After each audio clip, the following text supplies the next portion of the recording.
The blood trickled down Cole Travis's arm, leaving a crimson trail on the dusty earth beneath him, as he slumped against the gnarled trunk of an old cottonwood tree. The scorching Arizona sun beat down mercilessly, turning his vision hazy as he pressed a shaking hand against the bullet wound in his shoulder. He'd been riding for what felt like hours since the ambush, putting as much distance between himself and the Blackwell gang as his faithful horse could manage before the animal had finally given out, collapsing from exhaustion near this lonely patch of shade. Now, miles from Holbrook and any sign of civilization, Cole knew his chances of survival were dwindling with every labored breath. The year was 1885, and the Arizona Territory was as beautiful as it was unforgiving. Cole had been working as a ranch hand at the Double J outside Holbrook, when Marshal Jenkins had deputized him to help track down the Blackwell gang after they'd robbed the bank and killed 2 townsfolk. The pursuit had gone south when the outlaws split up, leading Cole into an ambush that left him with a bullet in his shoulder and his partner dead. He'd managed to escape, but now, as the blood continued to seep through his makeshift bandage, he wondered if he'd only prolonged the inevitable. The sound of approaching hoofbeats snapped him back to alertness. His gun hand moved instinctively to his holster, but his fingers felt numb and clumsy. The world tilted dangerously as he tried to focus on the approaching rider. The figure that emerged from the heat-shimmering horizon wasn't what he expected. Not the rough silhouette of a Blackwell gang member, but the unmistakable shape of a woman on horseback. As she drew closer, Cole could make out a dark green riding dress and a wide-brimmed hat that shaded her face from the punishing sun. Her horse, a beautiful chestnut mare, slowed as she approached, and Cole could see the moment she spotted him, her posture stiffened with surprise. She dismounted with practiced ease, approaching cautiously, leading her horse behind her. When she was close enough for him to see her face, Cole was struck by her clear, intelligent eyes, a startling shade of hazel that seemed to catch the sunlight. Her face was framed by wisps of auburn hair that had escaped her practical updo.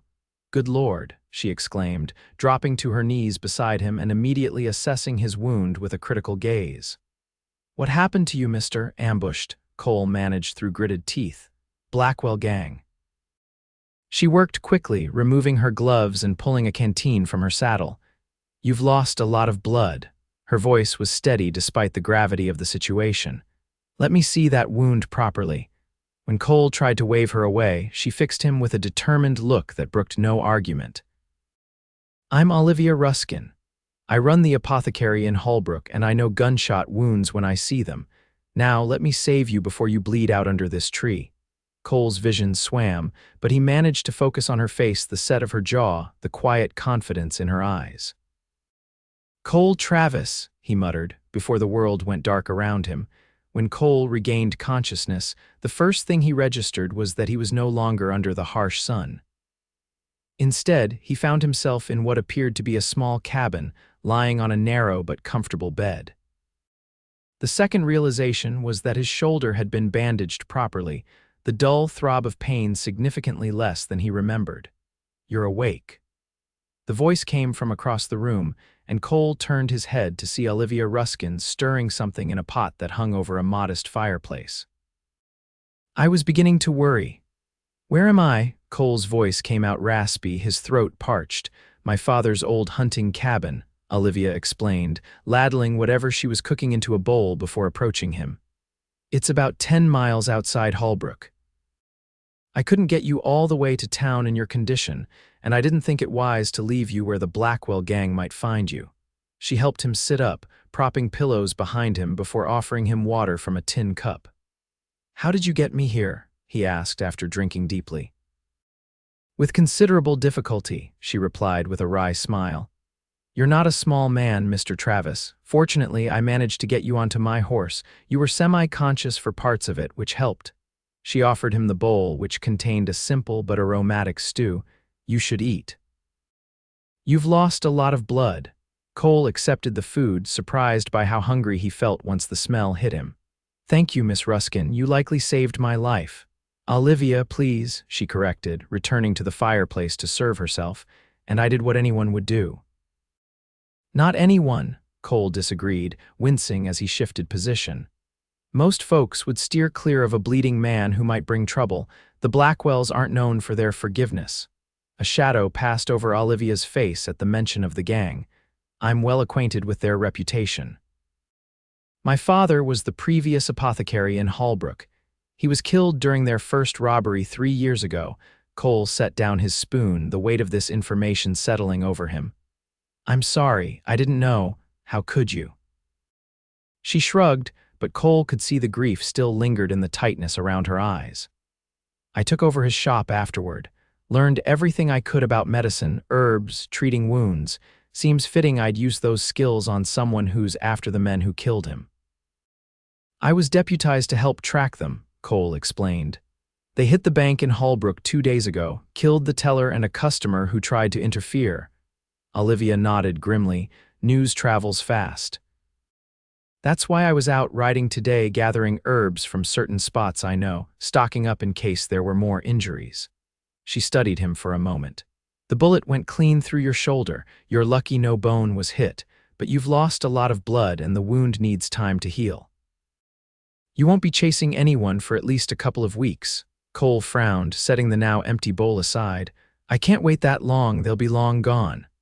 You'll be dead if you try to ride tomorrow, Olivia stated flatly. And what good will that do anyone? Before Cole could respond, the sound of approaching horses reached them. Olivia's head snapped toward the window, her body tensing. She moved silently to peek through a gap in the curtains. 3 riders, she whispered, her face pale, coming this way. Cole struggled to sit up straighter, reaching instinctively for his gun belt that hung over a nearby chair. Do you recognize them? Olivia shook her head. They're still too far, but they're moving with purpose. She turned to Cole, her expression resolute. Can you stand? With her help, Cole managed to get to his feet, though the room spun alarmingly. She guided him toward a trapdoor hidden beneath a worn rug. There's a small cellar below. My father used it to store his hunting supplies and to hide when Apache raiding parties came through before the peace treaties. I can't leave you to face them alone, Cole protested. You can barely stand, Olivia countered, already helping him down the wooden steps. And if it's the Blackwells, they'll kill you on sight. I'm just a woman running her father's old cabin. They'll have no reason to suspect I'm hiding anyone. Before Cole could argue further, she had closed the trapdoor and replaced the rug. Through the thin slats of wood, he could see her moving about the cabin, hiding any evidence of his presence: the second bowl, his bloodied shirt, his gun belt which she tucked into a chest at the foot of the bed. The approaching riders slowed as they neared the cabin. Cole could hear the creak of saddle leather, the snorting of horses, then a heavy knock on the door. Hello, a man's voice called out. Anybody home? Olivia took a deep breath, smoothed down her skirts, and opened the door with what sounded like perfectly feigned surprise. Yes, can I help you, gentlemen? Afternoon, madam, the voice replied, falsely polite. We're looking for a man, tall fellow, dark hair, likely wounded. Might have come this way. I haven't seen anyone like that, Olivia replied, her voice steady. I've been gathering herbs all day and just returned about an hour ago. Mind if we have a look around, just to be sure? There was a pause and Cole tensed, his hand moving to the knife he kept in his boot, the only weapon Olivia hadn't taken. I suppose that would be all right, Olivia finally said, her voice carefully neutral, though I don't appreciate strangers invading my privacy. What has this man done? He killed my brother, the man answered, his voice hardening. Shot him in the back like a coward. Even from his hiding place, Cole could sense the lie. He hadn't killed anyone during the ambush. He'd been too busy trying to stay alive himself.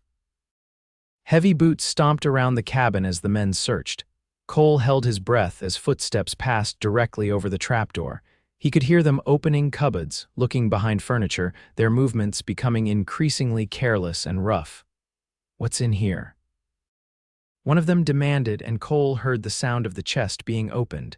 Just some of my father's old things, Olivia replied, her voice still remarkably composed. He passed away a few years ago. There was a moment of silence, and Cole feared they'd found his gun belt. Then the chest closed with a thud. Seems clear, one of the men said reluctantly. But if you see him, madam, you'd be wise to stay clear. He's dangerous, or better yet, you could ride into Holbrook and let Sheriff Diggs know. There's a reward. I'll certainly keep that in mind, Olivia assured them. Good day, gentlemen. The door closed, and Cole listened as the men mounted up and rode away. It was several minutes before the trapdoor opened, revealing Olivia's tense face. They're gone, but they might come back, she said, helping him climb out. One of them is James Blackwell himself. I recognized him from when they killed my father. The others are new to his gang. Cole grimaced as he lowered himself into a chair. They're looking to finish what they started. Did they see my gun belt? No, I hid it in my father's old medicine bag. They wouldn't touch that, too superstitious about a healer's tools. She ran a hand through her hair, dislodging more strands from her once neat arrangement. We can't stay here. They know I'm alone, and they might decide to return after dark. Where can we go? Cole asked. I can't make it all the way to Holbrook like this, and I won't put the townspeople in danger by bringing the Blackwells down on them. Olivia thought for a moment, her forehead creased in concentration. There's an old silver miner's cabin about 4 miles from here, tucked into a canyon where most folks don't venture. My father used to trade with him for rare minerals for his medicines. Old man died last winter and the place has been abandoned since. 4 miles might as well be 40 in my condition, Cole admitted. We'll wait until nightfall, Olivia decided. I'll gather what supplies we need. You rest until then. As dusk fell, Olivia helped Cole onto her horse. She'd fashioned a better sling for his arm and given him a bitter-tasting herbal concoction that dulled the pain somewhat.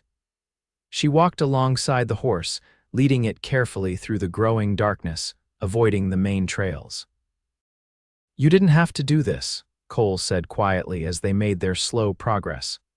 Taking in a wounded stranger, lying to dangerous men, now fleeing your cabin, you could have left me under that tree. In the moonlight, he could see her profile as she glanced up at him. My father taught me that we're measured by the choices we make when they're difficult, not when they're easy. She paused, helping the horse navigate a rocky section of ground. Besides, I've been wanting an excuse to go after the Blackwells for 3 years. Helping you heal so you can bring them to justice seems like the next best thing to doing it myself. You'd go after them yourself? Cole asked, surprised by the steel in her voice.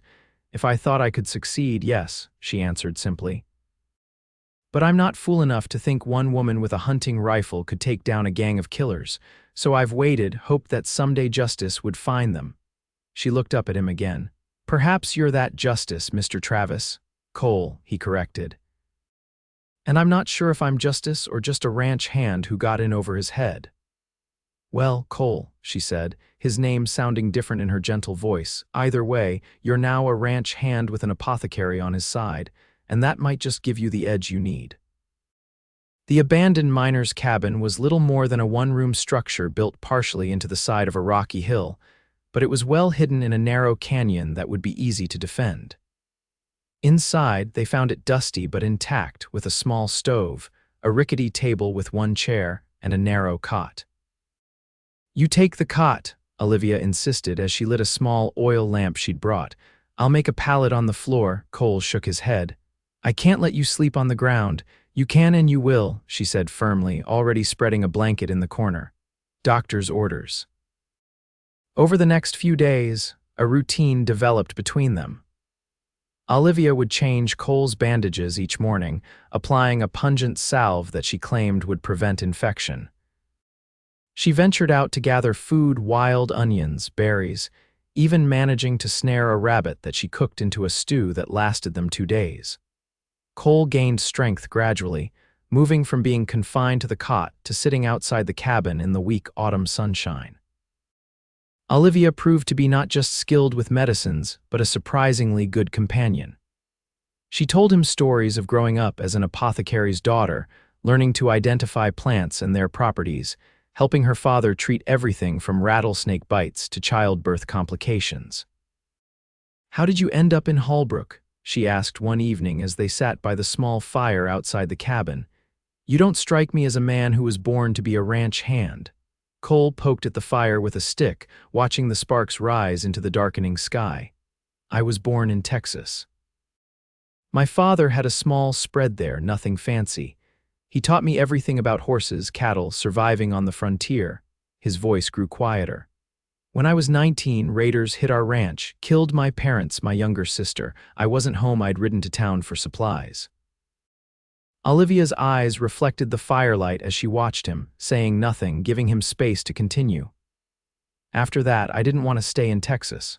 Drifted west, worked ranches in New Mexico, Arizona, landed at the Double J 6 months ago. He shrugged his good shoulder. Not much of a story.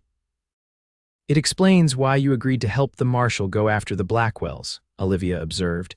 You understand what it means to want justice. Cole nodded slowly. I never caught the men who killed my family. Guess part of me thought if I helped stop the Blackwells, it might make up for that somehow. Olivia reached across the space between them, her fingers briefly touching his hand. I understand that feeling all too well. The touch was brief, but Cole felt it long after she'd withdrawn her hand. There was something about Olivia Ruskin that got under his skin, her quiet strength, her determination, the compassionate way she tended his wound without making him feel weak for needing help. On the 5th day, as Olivia was checking his shoulder, her fingers gentle against his skin, Cole found himself watching her face the way she bit her lower lip in concentration, the small furrow between her brows as she examined the healing wound. It's looking much better, she pronounced, sitting back on her heels. The inflammation is gone and it's closing nicely. You're a fast healer, Cole Travis. I have a good doctor, he replied with a small smile. She returned the smile, a faint blush coloring her cheeks as she began to replace the bandage. I'm hardly a doctor, just a woman who picked up a few useful skills. More than a few, I'd say. You saved my life. Her fingers paused in their work and she met his gaze. Anyone would have. No, Cole interrupted gently. Not anyone. What you did, what you're still doing, takes courage. Without thinking, he reached up with his good hand and tucked a strand of auburn hair behind her ear. Thank you, Olivia. The moment stretched between them, filled with something unspoken. Then Olivia cleared her throat and finished securing the bandage. We should check on your horse tomorrow, see if he's recovered enough to ride. You'll need him when you go after the Blackwells. Cole nodded, letting the moment pass. Good idea. The next morning, they made their way carefully to where they'd left Cole's horse in a small meadow with good grazing. The animal had recovered its strength and came trotting over when Cole whistled. He looks good, Olivia observed, stroking the horse's neck. No signs of exhaustion anymore. Cole checked the animal over thoroughly, relieved to find his faithful mount in good condition. He's tough, like his owner, he said with a small smile. As they were about to head back to the cabin, the distant sound of gunfire reached them. They froze, listening. 3 shots in quick succession, then 2 more. That's coming from the direction of my father's cabin, Olivia said, her face paling. Someone might be in trouble. Or it could be the Blackwells hunting for us, Cole cautioned. Olivia's expression hardened. Either way, we need to know if innocent people are being hurt because of us. Cole knew she was right. I'll go, you stay with the horses, hidden. Absolutely not, Olivia objected. You're still healing, and I know this terrain better than you do. We go together, carefully. They approached the area cautiously, staying under the cover of trees and brush. As they neared Olivia's father's cabin, they could see 5 horses tied outside. Through the windows, shadows moved inside the cabin. Blackwells, Cole whispered, recognizing one of the men who stepped onto the porch, the same one who had led the search party days earlier. Olivia's face was grim as she watched the cabin that had been her refuge. What are they doing? Looking for us, most likely, or using it as a temporary hideout. Cole's mind raced through their options. We need to get back to the miner's cabin, gather our things, and make for Hallbrook. We can't take on 5 of them, not with my shoulder like this and only 2 guns between us. Olivia nodded reluctantly. You're right, but Cole, her voice hardened. I want my cabin back. My father built that place. Everything I have left of him is there. Cole took her hand, squeezing it gently. We'll get it back, I promise, but first we need help. They retreated silently, making their way back to the horses. As they mounted up, Cole couldn't help but notice the determined set of Olivia's jaw, the fire in her eyes. He'd met many brave men in his life, but few who showed the kind of quiet courage she displayed. The ride to the miner's cabin was tense, both of them alert for any sign of pursuit. Once there, they gathered their meager belongings quickly. "We'll head for Hallbrook," Cole decided. "Find the marshal, let him know where the Blackwells are holed up." Olivia nodded, but there was hesitation in her eyes. "What if they're gone by the time we bring help back? Or worse, what if they hurt someone else while we're gathering a posse?" Cole understood her concern. "We can't take them on alone, Olivia. That would be suicide." "I know," she admitted, securing her father's medicine bag to her saddle, "but it feels wrong to just ride away." As they prepared to leave, a plan began to form in Cole's mind. There might be another way, something that would slow them down at least. "What do you mean?" "Your father's cabin sits near that bend in the creek, right, with the steep bank on the far side." When Olivia nodded, Cole continued, "If we could somehow spook their horses, send them running, the Blackwells would be stranded at least temporarily. The nearest town besides Hallbrook is 20 miles away." Olivia considered this, her eyes lighting up with understanding. "And there's a stand of prickly pear cactus not far from where they've tied their horses, if we could drive the horses through there." "Exactly." A few cactus spines in the legs would send them running for miles. The plan was risky but straightforward. They approached the cabin again, this time from the opposite direction, keeping low in the saddle as they circled around to where the Blackwells' horses were tethered. The sun was setting, casting long shadows that provided additional cover. "I'll move closer to the cactus patch," Olivia whispered. "When you spook the horses, I'll help direct them through it." Cole nodded, drawing his revolver. "Be careful. If anything goes wrong, ride straight for Hallbrook." "Don't wait for me," Olivia's eyes flashed. "That works both ways, Cole Travis. Don't you dare get yourself killed after all the work I put into patching you up." Despite the danger, Cole couldn't help but smile at her fierce expression. "Yes, madam." They separated, each moving carefully into position. Cole waited until Olivia had reached her spot, then took aim at a rock near the tethered horses. The shot rang out, startling the animals. As they reared and pulled against their ropes, Cole fired again, this time striking the ground directly behind them. Panicked, the horses broke free, charging in the direction where Olivia waited. She appeared suddenly, waving her arms and shouting, driving them directly through the patch of prickly pear. The animals screamed as the spines caught in their legs and flanks, spurring them to run faster, away from the cabin and the source of their pain. Shouts erupted from inside the cabin as the Blackwells realized what was happening. Cole fired once more into the air, then turned his horse, racing to where Olivia waited at the edge of the trees. "Go," he urged as he reached her, and they both spurred their mounts, galloping away as shots rang out behind them. They rode hard for several miles, taking a roundabout route toward Hallbrook to throw off any pursuit. When they finally slowed to rest the horses, Olivia was laughing, her face flushed with exhilaration. "Did you see their faces when they realized their horses were gone?" she asked, her eyes bright in the moonlight. "James Blackwell looked like he might explode." Cole couldn't help but laugh with her, caught up in her infectious joy. "You were magnificent, the way you appeared out of nowhere like some avenging spirit." "We make a good team," she said, her smile softening as she looked at him. "We do at that," Cole agreed, suddenly aware of how close they were, their horses standing side by side in the darkness. For a moment, neither spoke, the only sounds the soft breathing of their horses and the distant call of a night bird. Then Olivia straightened in her saddle, her expression becoming serious again. "We should reach Hallbrook before dawn if we keep moving," she said. "The marshal needs to know where the Blackwells are." Cole nodded, pushing aside the feelings that had been growing within him over the past days. There would be time for that later, after the Blackwells were dealt with, if there was a later for them. They reached Hallbrook just as the first light of dawn was breaking over the eastern horizon. The town was still mostly asleep, only a few early risers moving about, the baker lighting his ovens, a stable boy sweeping the boardwalk in front of the livery. "Marshal's office is down there," Olivia said, pointing toward a squat building with a small jail attached. But he might not be there yet. He usually doesn't come in until after breakfast. Where would we find him this early? Probably at Emma's cafe. She opens at 5 for the ranch hands and travelers. They dismounted in front of a small but tidy building with Emma's cafe painted on the front window. Inside, they found only 3 customers, an elderly man nursing a coffee at the counter, and 2 cowboys finishing what looked like a substantial breakfast. At a table near the back sat a broad-shouldered man with a marshal's badge pinned to his vest, working his way through a plate of eggs and biscuits.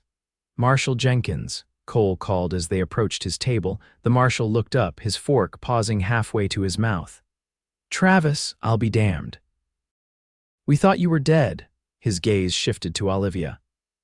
"Miss Ruskin, what's going on here?" Cole quickly explained what had happened: the ambush, Olivia finding him wounded, their close call with the Blackwells, and finally the discovery of the gang's current hideout. "And you're sure all 5 of them are there?" Jenkins asked, setting down his fork and signaling the waitress for more coffee. "Positive," Olivia confirmed. "We saw them clearly, James Blackwell and 4 others. And now they're on foot, at least temporarily," Cole added. "We spooked their horses last night, sent them running through cactus country. Even if they manage to round them up, those animals won't be fit for riding for a few days." Jenkins rubbed his chin thoughtfully. "This might be the best chance we've had to catch them. They've been slippery as eels, hitting towns across 3 territories."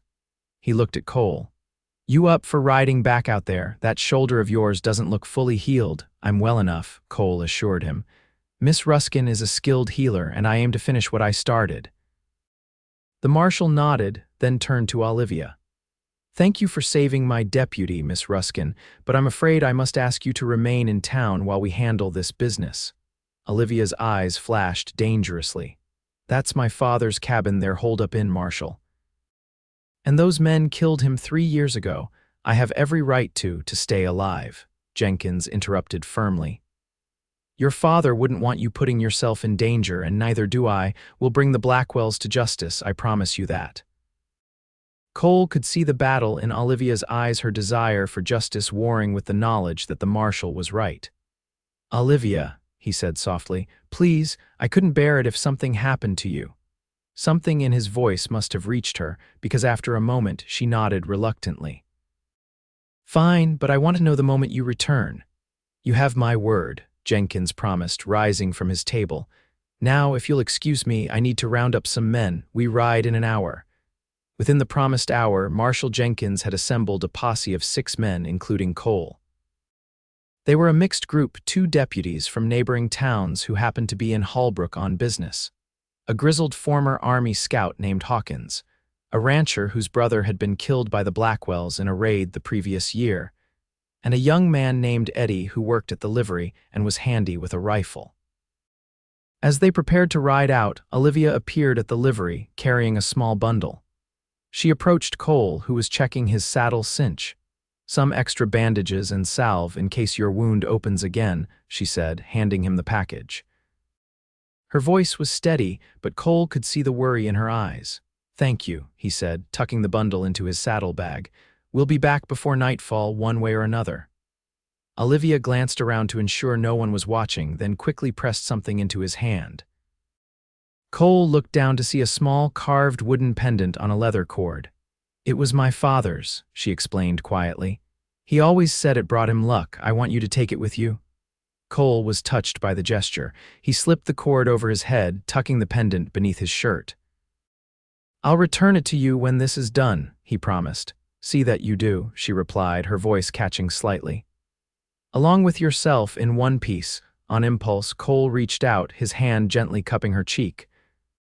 "I will," he said softly, before mounting his horse and joining the rest of the posse as they rode out of town. The ride to Olivia's father's cabin took less time than Cole had expected. The posse moved at a steady pace, Marshal Jenkins leading them along trails that would keep them concealed for as long as possible. As they neared the cabin, they dismounted and approached on foot, spreading out to surround the structure. From his position behind a large boulder, Cole could see two of the Blackwells outside the cabin. One was attempting to tend to a horse they'd apparently managed to recapture. The animal was favoring its right front leg, which had several cactus spines embedded in it. The other man was keeping watch, a rifle cradled in his arms as he scanned the surrounding area. Marshal Jenkins gave the signal and the posse moved closer, using the available cover. When they were in position, Jenkins stood up, his voice ringing out clearly. "James Blackwell. This is Marshal Jenkins from Holbrook. You and your men are surrounded. Throw down your weapons and come out with your hands up." For a moment, there was silence. Then a shot rang out from inside the cabin, the bullet splintering the tree trunk inches from Jenkins's head. The marshal ducked back down. "I guess that's a no," he muttered to Cole, who had taken position nearby. The standoff quickly escalated into a firefight. The Blackwells, though outnumbered, had the advantage of the cabin's solid walls. The posse, spread out among the trees and rocks, exchanged fire with the outlaws for what seemed like hours, but was probably no more than 30 minutes.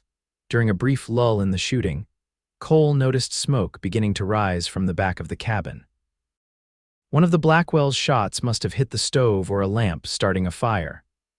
As the smoke thickened, the door burst open and 3 men came running out, guns blazing.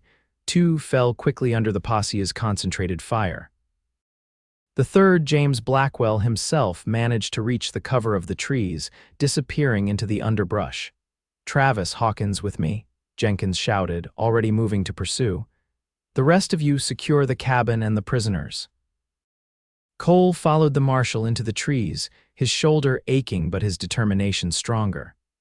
They tracked Blackwell through the undergrowth, following broken branches and disturbed ground. The outlaw was heading for the creek, likely hoping to lose them by crossing the water.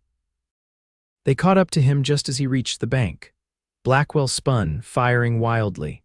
Cole felt the heat of a bullet passing close to his ear, but he stood his ground, returning fire. His shot caught Blackwell in the leg, sending the outlaw stumbling into the shallow water. "It's over, Blackwell," Jenkins called, his gun trained on the wounded man. "Drop the gun." For a terrible moment, Cole thought Blackwell might choose to go down fighting. The outlaw's eyes were wild, his finger tightening on the trigger. Then, with a curse, he let the weapon fall into the creek.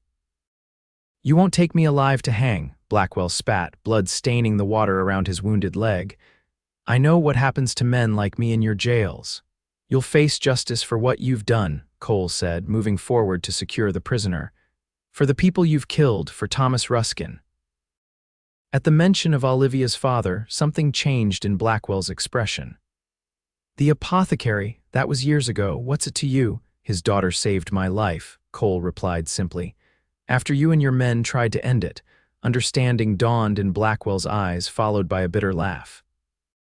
"The woman at the cabin should have known she was lying about not seeing you." His laugh turned into a grimace of pain as Cole roughly pulled him to his feet.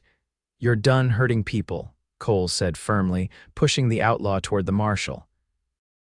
By the time they returned to the cabin, the fire had been extinguished, though not before it had damaged the rear portion of the structure. The 2 other Blackwell gang members who had run from the cabin were dead. The remaining 2 had surrendered after being wounded and were sitting under guard, their hands bound. "Got the leader?" one of the deputies asked as they approached with Blackwell. Jenkins nodded, pushing the outlaw down beside his men. "This is the end of the line for the Blackwell gang." Cole surveyed the damage to the cabin with a heavy heart. Half of the roof was gone, and the back wall had partially collapsed. Olivia's home, her father's legacy, had been significantly damaged in the firefight. He hoped it could be repaired, but in the meantime, she would need somewhere else to stay. The ride back to Holbrook was slow, the wounded prisoners making their painful way on foot, guarded closely by the posse. When they reached town, a crowd had gathered, word having spread that the marshal was bringing in the notorious Blackwell gang. Olivia stood at the edge of the crowd, her eyes scanning the returning men until they found Cole. The relief on her face was palpable, even from a distance. As the prisoners were taken to the jail, Cole made his way to her side. "You're hurt," she said immediately, noticing the fresh bloodstain on his shirt where his wound had reopened during the firefight. "It's nothing serious," he assured her, "but I'm afraid I have bad news about your cabin." "There was a fire during the fight. It's still standing, but it'll need significant repairs." Olivia's face fell, but she squared her shoulders bravely. "At least no one else was killed, and the Blackwells are finally captured." "James Blackwell himself will stand trial for your father's murder," Cole told her. "Along with all his other crimes." Tears welled in Olivia's eyes, but she blinked them back. "Thank you, Cole, for keeping your promise." They stood in silence for a moment, the bustle of the town continuing around them. Finally, Cole spoke, his voice soft. "Where will you stay until your cabin can be repaired?" "Emma has a room above the cafe she sometimes rents out. She's offered it to me for as long as I need it." Olivia glanced up at him. "What about you? Will you return to the Double J now that this is over?" The question gave Cole pause. He hadn't thought beyond bringing in the Blackwells. The Double J Ranch would certainly take him back. Good hands were always in demand. But the thought of returning to that solitary existence, of not seeing Olivia each day, left a hollow feeling in his chest. "I'm not sure," he admitted. "The marshal mentioned he might have a permanent position for me if I'm interested in staying in Holbrook." Hope flickered in Olivia's eyes. "You'd make a good deputy. You're brave and you have a strong sense of justice." "And there are other reasons to consider staying in Holbrook," Cole said, gathering his courage. "Important reasons." Before Olivia could respond, Marshal Jenkins approached them, his expression serious but satisfied. "Miss Ruskin, I wanted to tell you personally James Blackwell and his surviving men will be transported to the territorial court in Prescott next week. Given the extent of their crimes, I have no doubt they'll hang." "Thank you, Marshal," Olivia replied with quiet dignity. "My father can rest easier now, knowing justice has been done." Jenkins nodded, then turned to Cole. "Travis, my offer stands. Holbrook could use a man like you wearing a badge. Think about it." After the marshal had moved on, Olivia looked up at Cole. "What will you do?" Cole took a deep breath. "I think I'd like to stay in Holbrook if there's a reason to." "There is," Olivia said softly, her cheeks coloring slightly. "At least, I hope there might be." In that moment, standing in the dusty street of Holbrook with the woman who had saved his life, Cole Travis made his decision. He reached out, taking Olivia's hand in his. "Then I'll stay." Over the next few weeks, as autumn gave way to winter, Cole settled into his new role as Deputy Marshal of Holbrook. The town, relieved that the Blackwell threat had finally been eliminated, welcomed him warmly. He took his duties seriously, patrolling the streets, keeping the peace, escorting prisoners to the territorial court when necessary. In his free time, he helped with the repairs to Olivia's cabin. The townspeople rallied around her, contributing labor and materials. The rancher whose brother had been killed by the Blackwells donated lumber from his property. The blacksmith forged new hinges and fixtures at no charge. Even Emma from the cafe organized the women of the town to sew new curtains and linens to replace those damaged in the fire. Throughout it all, Cole and Olivia grew closer. They took meals together at Emma's cafe. They rode out to check on the progress of the cabin repairs. In the evenings, they often sat on the porch of the boarding house where Cole had taken a room, talking late into the night about their pasts, their hopes, the future they might share. It was on one such evening, with the stars bright overhead and a chill in the air that hinted at the coming winter, that Cole finally found the courage to speak what had been in his heart since those days in the miner's cabin.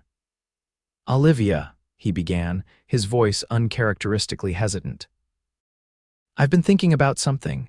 She turned toward him, her profile illuminated by the soft glow from the boarding house window. "Yes, when I was wounded, you found me and said, 'Let me save you,' and you did in more ways than you know." Cole took her hand, his thumb tracing gentle circles on her palm.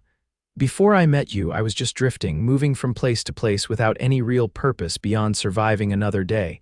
But now," he paused, gathering his thoughts, "now I have a reason to put down roots. To build something lasting." Olivia's eyes shimmered in the dim light. "Cole, please let me finish before I lose my nerve," he said with a small smile. What I'm trying to say, rather poorly, is that I love you, Olivia Ruskin. I love your courage, your kindness, your determination.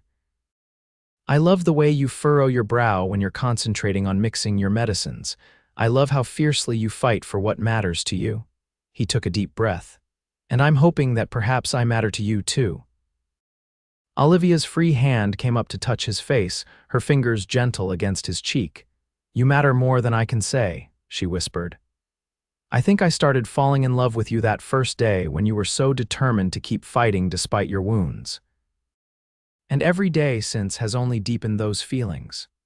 Cole felt as though his heart might burst with joy. He leaned forward, his lips meeting hers in a kiss that was tender and reverent, yet filled with all the passion that had been building between them. When they finally parted, Cole rested his forehead against hers. "The cabin will be finished soon," he murmured, "but I was thinking perhaps you might not want to live there alone anymore." Olivia smiled, her eyes bright with unshed tears of happiness. "Deputy Travis, are you asking what I think you're asking?" "I am," he confirmed, his voice steady now, sure of his path for the first time in years. "Olivia Ruskin, would you do me the honor of becoming my wife, of building a life together here in Holbrook?" "Yes," she answered without hesitation. "Yes, with all my heart." The wedding took place just before Christmas in the small church at the edge of town. It seemed all of Holbrook turned out for the occasion, the pews filled with townspeople who had come to respect the new deputy, and the apothecary who had served their community for years. Olivia wore a simple but elegant gown of ivory satin, with lace at the collar and cuffs that had once belonged to her mother. Cole, dressed in a new black suit with a silver watch chain, a wedding gift from Marshall Jenkins, waited at the altar, his heart pounding with anticipation. When Olivia walked down the aisle on the arm of Emma's husband, who had offered to give her away, Cole felt his breath catch. She had never looked more beautiful, her auburn hair arranged in soft curls beneath a short veil, her face glowing with happiness. The ceremony was simple but meaningful, their vows spoken clearly for all to hear, promises of love, fidelity, and partnership for all the days to come. When the minister pronounced them husband and wife, Cole gathered Olivia into his arms and kissed her to the cheers and applause of the assembled guests. The celebration afterward was held at Emma's Cafe, which had been decorated with pine boughs and red ribbons for both the wedding and the upcoming Christmas holiday. There was plenty of food, music provided by local musicians, and dancing that continued well into the evening. As Cole and Olivia swayed together to a slow waltz, he marveled at how much his life had changed in just a few short months. From a wounded, desperate man facing death alone beneath a cottonwood tree to a respected deputy with a beautiful wife and a future full of promise. "What are you thinking?" Olivia asked, looking up at him with a smile that still made his heart skip a beat. "That I'm the luckiest man in the Arizona Territory," he replied, holding her a little closer, "and that I owe it all to you finding me that day. It was fate," she said softly. "My father always said everything happens for a reason. Perhaps his cabin being so near that trail, my decision to ride out gathering herbs that particular day, perhaps it was all leading to this moment." Cole nodded, thinking of all the coincidences and choices that had brought them together. "I think you might be right." Later that night, as they stood on the porch of their newly repaired cabin, now truly their home, looking out at the star-filled sky, Cole wrapped his arms around Olivia from behind, resting his chin on her shoulder. "Welcome home, Mrs. Travis," he murmured against her ear. Olivia leaned back into his embrace, her hands covering his where they rested at her waist. "It's perfect," she said. "Everything I could have wished for." As spring arrived in Holbrook, bringing wildflowers to the surrounding hills and new growth to the cottonwoods along the creek, life settled into a pleasant rhythm for Cole and Olivia Travis. Cole continued his duties as deputy, earning the respect of the townspeople for his fair-minded approach to keeping the peace. Olivia's apothecary shop thrived, her reputation for healing spreading beyond Holbrook to neighboring communities. Their cabin became a warm and welcoming home, with Olivia's herbs drying from the rafters and Cole's handcrafted furniture adding character to each room. In the evenings, they would sit on their porch, watching the sunset paint the western sky in shades of gold and crimson, talking about their day and their plans for the future. One such evening in late April, as they enjoyed a mild spring breeze, Olivia turned to Cole with a special light in her eyes. "I have something to tell you," she said, her voice soft but filled with emotion. Cole set down the coffee cup he'd been holding, giving her his full attention. "What is it, love?" "I visited Dr. Morgan today," she said, referring to the town's physician who had become a friend and colleague, "to confirm what I've suspected for a few weeks now." She took a deep breath, her smile widening. "We're going to have a baby, Cole, in November." For a moment, Cole couldn't speak, overwhelmed by a wave of joy so intense it left him breathless. Then he was on his feet, gathering Olivia into his arms, lifting her and spinning her around as she laughed. "Careful," she protested through her laughter. "Put me down, you great bear." Cole complied immediately, setting her gently on her feet, his hands moving to cradle her face. "A baby," he whispered, his voice thick with emotion. "Our baby." "Are you happy?" Olivia asked, though the answer was written plainly on his face. "Happy doesn't begin to describe it," he assured her, placing one hand gently against her still flat stomach. "I love you so much, Olivia, both of you." The news of the impending arrival spread quickly through the small town, bringing a flurry of congratulations and advice from every quarter. Emma insisted on knitting a blanket for the baby. Marshall Jenkins, himself a father of 3, offered Cole extra shifts before the birth so he could take time off when the baby arrived. Dr. Morgan promised to check on Olivia regularly, though he acknowledged with a smile that she probably knew more about herbs for easing pregnancy discomforts than he did. As summer progressed and Olivia's condition became more visible, Cole found himself increasingly protective. He insisted on helping more around the apothecary shop, lifting heavy items and reaching for things on high shelves. He expanded their vegetable garden, determined that Olivia would have fresh, nourishing food throughout her pregnancy. He even began work on a cradle, carefully crafting it from pine wood in the evenings after his deputy duties were done. "You're going to smother me with all this attention," Olivia teased one afternoon as Cole insisted on carrying a basket of laundry that she was perfectly capable of managing. "I can't help it," he admitted, setting the basket down.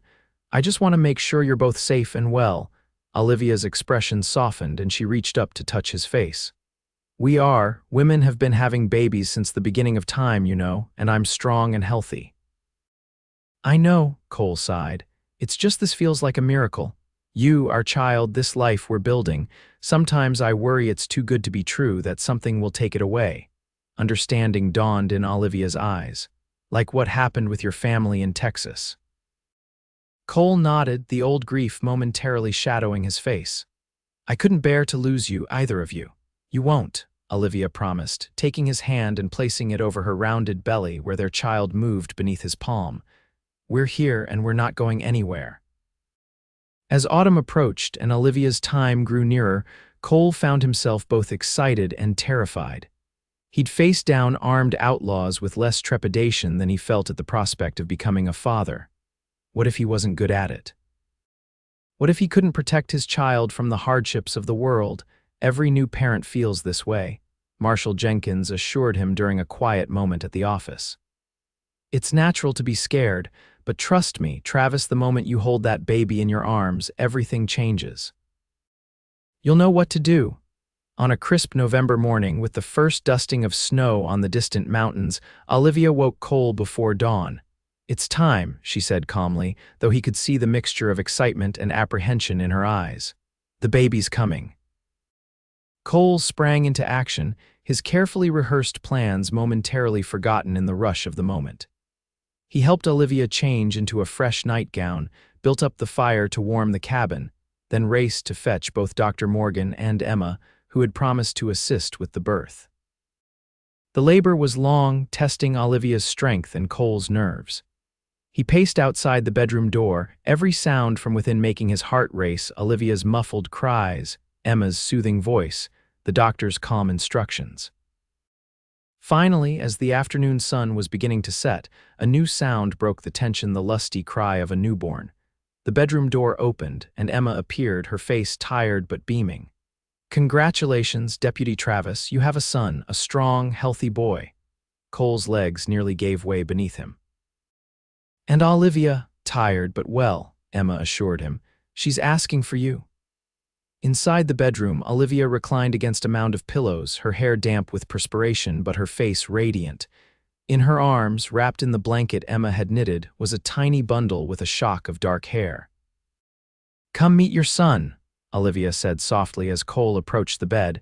With trembling hands, Cole took the baby from her, cradling him carefully against his chest.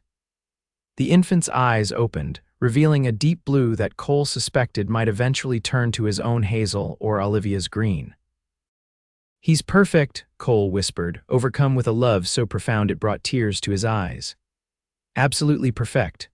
What shall we call him?" Olivia asked, watching the two most important people in her world. Cole thought for a moment, then smiled.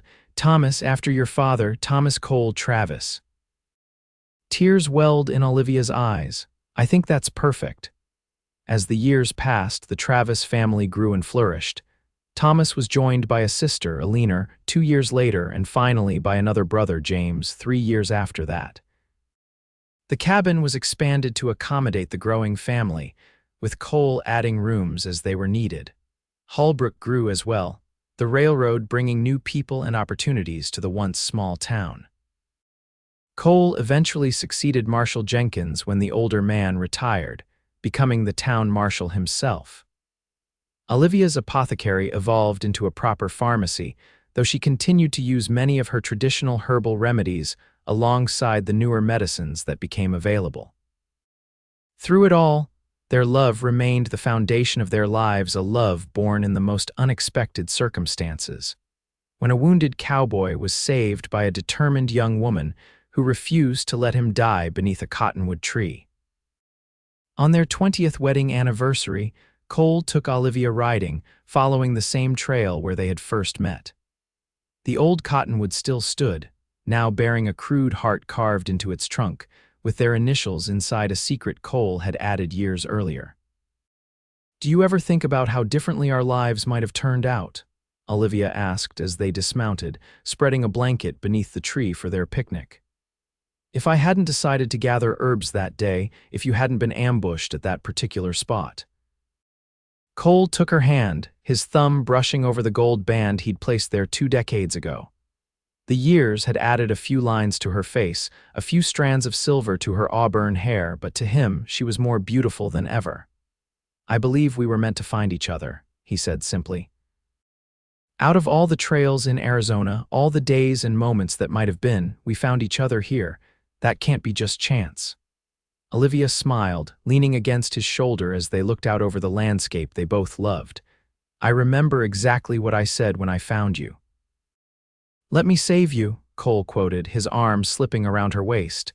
"And you did, Olivia, in every way that matters." "We saved each other," she corrected gently, "and built something wonderful together."